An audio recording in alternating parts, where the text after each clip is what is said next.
कृषि कानून किसानों के हित में है, जिसको लेकर भ्रम फैलाया जा रहा है। यह कहना है मध्य प्रदेश के बीजेपी सांसद नंद कुमार सिंह चौहान का। इसके साथ उनका कहना है कि एमपी के उपचुनाव में जनता मन बना चुकी थी कि उन्हें प्रदेश भाजपा की सरकार बनानी है।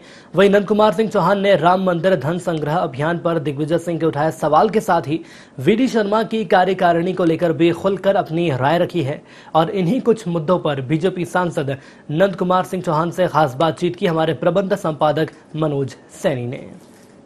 मध्य प्रदेश के उपचुनाव में बड़ी महत्वपूर्ण भूमिका निभाई है नंद कुमार चौहान साहब ने, और एक वो सीट जिसकी उम्मीद कम थी बीजेपी को कि बीजेपी के खाते में आएगी, लेकिन वो बीजेपी के खाते में आई। पर अब सामने नगरीय निकाय के चुनाव है, ऐसे में किसान आंदोलन, तमाम तरह की चुनौतियां हैं और लगातार दिल्ली की जो बैठकें हैं उसमें भी शामिल हो रहे हैं। मेरे साथ है इस वक्त सांसद नंद कुमार सिंह चौहान साहब, पूर्व प्रदेश अध्यक्ष भारतीय जनता पार्टी के। स्वागत है आपका। क्या कहेंगे आप? इस समय काफी सारे चैलेंज दिखाई दे रहे हैं भारतीय जनता पार्टी के सामने। किसान आंदोलन को लेकर लगातार आपकी बैठकें खारिज हो रही है, आप अलग अलग कमेटियों की बैठक में दिल्ली से शामिल होकर लौटे, कोई रास्ता निकलेगा? ये किसान आंदोलन किसानों के बीच में एक सुनियोजित तरीके से भ्रम फैलाया गया है। भ्रम ये फैलाया है कि ये किसान सुधार विधेयक जो आ रहे हैं, ये लागू होने पर सरकारी मंडियां बंद हो जाएंगी। दूसरा भ्रम फैलाया है एमएसपी मिलना बंद हो जाएगा। तीसरा भ्रम ये फैलाया है कि कॉन्ट्रैक्ट फार्मिंग में किसानों की जमीनें व्यापारी हड़प लेंगे। जबकि मैं ये बताना चाहूंगा, आजादी के बाद समय समय पर किसानों के हित में विधेयक आते रहे हैं और प्रधानमंत्री माननीय नरेंद्र मोदी जी के कुशल नेतृत्व में कृषि मंत्री श्री नरेंद्र सिंह तोमर ने जो 3 कृषि सुधार विधेयक बिल प्रस्तुत किए हैं, वो 100% किसानों के हित में है। कानून किसानों को पूरा संरक्षण देता है। किसानों के उत्पाद को बेचने के लिए बड़ा बाजार उपलब्ध कराना ये सरकार का लक्ष्य रहा है। अभी तक किसानों की उपज कृषि उपज मंडी की 4 दीवारी में चंद व्यापारियों के द्वारा ही खरीदी जाती थी, जिसमें स्पर्धा नहीं हो पाती थी, कंपटीशन नहीं होता था और देश और दुनिया के बाजार का लाभ हमारे किसानों को मिले। इस दृष्टि से इसमें व्यापक अमेंडमेंट किए गए। जो भ्रम फैलाया है कि सरकारी मंडियां बंद हो जाएंगी, ये कोरा भ्रम है। लेकिन आप कह रहे हैं चौहान साहब कि ये कोरा भ्रम है, पर लगातार किसानों के साथ आप लोग की बैठकें चल रही है, वो क्यों नहीं समझ पा रहे इस बात को? किसान कहाँ गड़बड़ कहाँ हो रही है? नहीं, देखिए, मैं वही कह रहा हूं ना, ये एक जो भ्रम जब फैल जाता है और कोई भ्रम दिमाग में बैठ जाता है तो वो दूर होने में वक्त लगता है। जैसे अब इस बिल के बाद भी सरकारी मंडियां यथावत अपना काम करते रहेंगी और इस विधेयक में ये प्रावधान किया गया है कि किसान का माल व्यापारी किसान के घर जाकर भी खरीद सकता है। व्यापार करने की प्रक्रिया को और सरल बनाया गया ताकि अधिक व्यापारी स्पर्धा में उतरे। पैन कार्ड के बेस पर अब व्यापारियों के लाइसेंस बनेंगे और वो व्यापारी सीधे किसान के घर से भी उपज खरीदेंगे, तो किसान की 2 चीजों की बचत होगी। मंडी तक जो परिवहन का खर्च आता है वो बचेगा। मंडी में लंबी कतारों में उसे नीलाम का इंतजार करने खड़े रहना पड़ता है, वो समय बचेगा। और घर से यदि बिक्री होती है तो मंडी का टैक्स भी नहीं लगेगा। जी, मध्य प्रदेश की तरफ लौटते हैं। चुनाव हुआ और जिस सीट पर आप थे मानधाता में, वो सीट नेपा नगर मानता, दोनों को आप जिताने में कामयाब रहे। अब सामने फिर नगरीय निकाय के चुनाव दिखाई दे रहे हैं, क्या तैयारियां हैं भारतीय जनता पार्टी की? क्या आपको लग रहा है, क्योंकि अब आपके साथ एक और ऊर्जावान चेहरा सिंधिया भी है? देखिए, मध्य प्रदेश में जो विधानसभा के 28 उपचुनाव हुए, उसमें भाजपा को भारी जीत हासिल हुई। मतदाता कमलनाथ सरकार से उब चुके थे। कमलनाथ सरकार के झूठे वादे, उससे कांग्रेस और कमलनाथ जी बेनकाब हो चुके थे। जनता का समर्थन भारतीय जनता पार्टी के साथ था। मध्य प्रदेश की जनता भाजपा की सरकार पुनः बने, इसके लिए मन बना चुकी थी। शिवराज सिंह चौहान पुनः मुख्यमंत्री बने, इसके लिए मन बना चुके थे। और हमारे प्रदेश के संगठन ने, प्रदेश अध्यक्ष श्री वी.डी. शर्मा जी के नेतृत्व में और हमारे सभी जनप्रतिनिधियों ने, और उसमें श्रीमंत ज्योतिरादित्य सिंधिया जो भाजपा में शामिल हुए, उनके लोकप्रियता का भी लाभ हमें इन विधानसभाओं के चुनाव में मिला है। और भारी बहुमत से मध्य प्रदेश में हमारे 28 विधानसभाओं में हम सीट जीते हैं। इस जीत में देश के प्रधानमंत्री माननीय नरेंद्र मोदी जी के प्रति आम आदमी का विश्वास जो और अधिक गहरा हुआ है, उसका भी लाभ हमको इन चुनावों में मिला है। लेकिन मानदाता में क्या गणित चला था? मानदाता में तो ऐसा कहा जा रहे थे कि वो सीट बड़ी मुश्किल से आप लोग के पास आ पाएगी, पर ऐसा भी कहा जा रहा है कि नंद कुमार चौहान ने पूरा गणित ही बदल दिया, घर घर जाकर बता दिया लोगों को बीजेपी क्या है।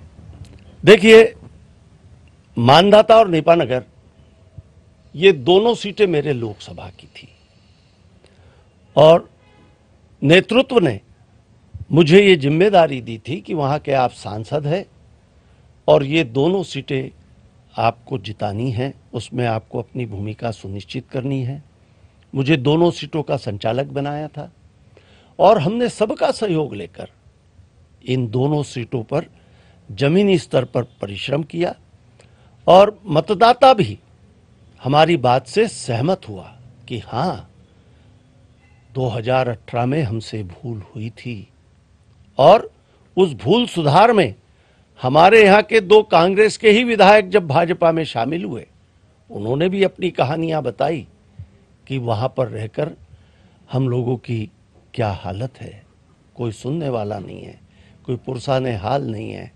विकास के लिए जब जाते हैं तो वहां हमारी बात सुनी नहीं जाती और जनता ये दृढ़ निश्चय कर चुकी थी कि मध्य प्रदेश का विकास शिवराज सिंह चौहान के नेतृत्व में बनने वाली सरकार ही करेंगी और शिवराज जी को सुनिश्चित बहुमत देने के लिए मतदाताओं ने अपना पूरा आशीर्वाद दिया। जब थे भारतीय जनता पार्टी के प्रदेश के अध्यक्ष तो कार्यकारिणी बनी थी, लेकिन उसके बाद से लगातार कार्यकारिणी टलती रही है।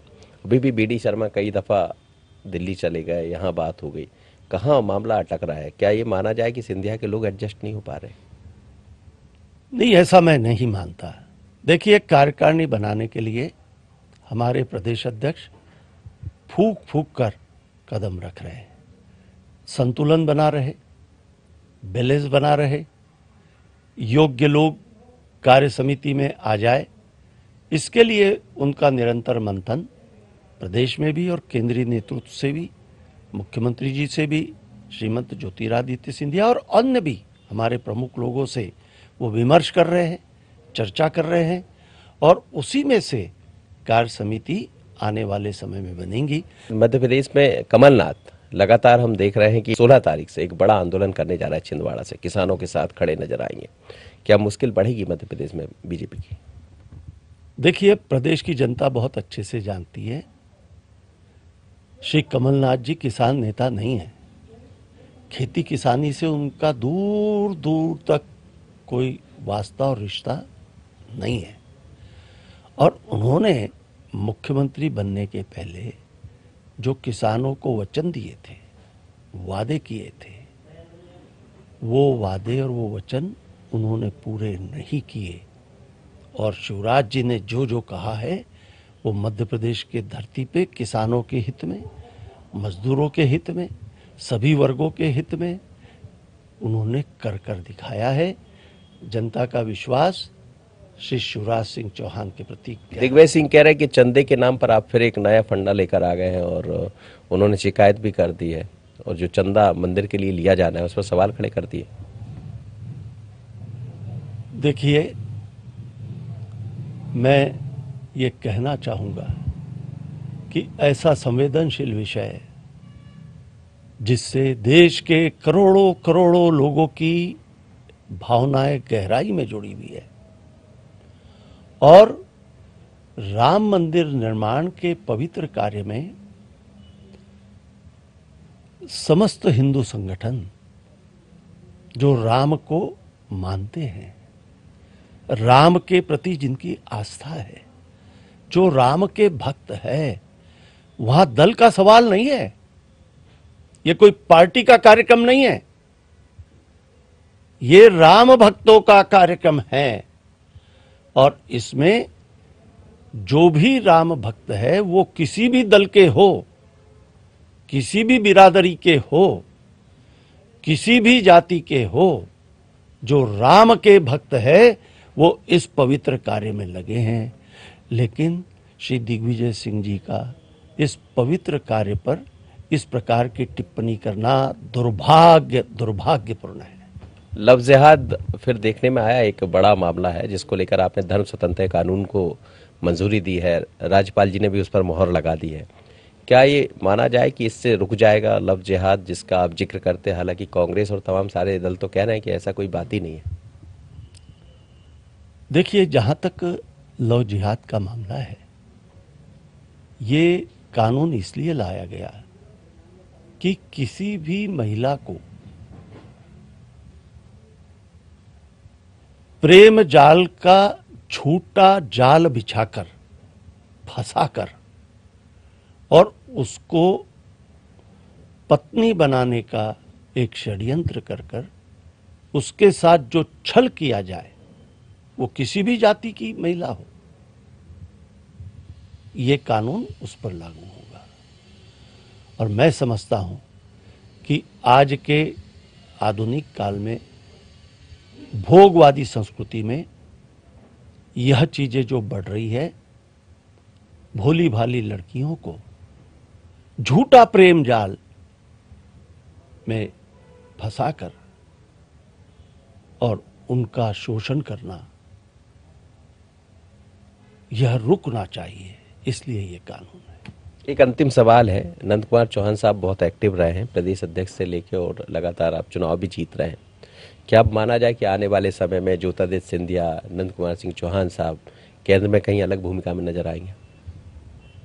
देखिए, भूमिका मेरा नेतृत्व तय करता है, भूमिका तय करना मेरे हाथ में नहीं है। मेरे देश के प्रधानमंत्री और मेरा राष्ट्रीय नेतृत्व योग्य निर्णय जो करेंगे वो निर्णय के साथ हम खड़े हैं। ये निर्णय मेरा निर्णय हो नहीं सकता और जो भी निर्णय करेंगे वो करेंगे। टीम के कप्तान के ऊपर ये निर्भर है कि वो अपने टीम में किसको शामिल करता है, किसको क्या भूमिका देता है। मुझे मेरे नेतृत्व ने खंडवा लोकसभा क्षेत्र के सांसद की भूमिका अभी दी है।